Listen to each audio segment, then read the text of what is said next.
এখানে দাদা মানে রেলগেট পড়েছিল, তো রেলগেট পড়ার পর তো উনি মানে যাচ্ছিল, আর ট্রেনটা সামনে চলে এসেছিলো। আর আমরা সবাই মিলে বললাম যে বারণ করলাম যে এখানে আসো না, তো এই মাঝটাতে থাকো না, সবাই মিলে হাল্লা করলাম, শুনলো না, দিয়ে মাছ এমন টেনে এলো, মারলো মাথার মধ্যে, এটা তো এমন পড়লো, পড়ে রয়ে গেল। তো কোথাকার বাসিন্দা ছিল? বাসিন্দা আমাদের এখানকারই, মানে কিন্তু একটু হালকা ক্র্যাক ছিল। কি নাম ছিল ভদ্রলোকের? নাম ছিল, নামটা তো বলতে পারছি না, তো নামটা আমি ভালো করে জানি না, বাবু বলে নাহলে কি একটা নাম ছিল, নামটা ভালো করে জানি না, কিন্তু একটু হালকা ছিল। তো পাগল টাইপের ছিল। ম্যাক্সিমাম বয়স কত হতে বয়স পারে? দাদা ভাই ওই মোটামুটি ধরে রাখুন 50-55।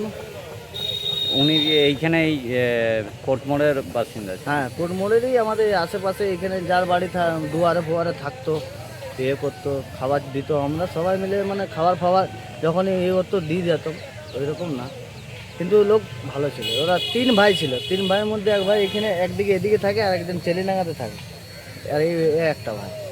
আপনার নাম? আমার নাম শম্ভু, এখানে আমি থাকি, কাজ করি।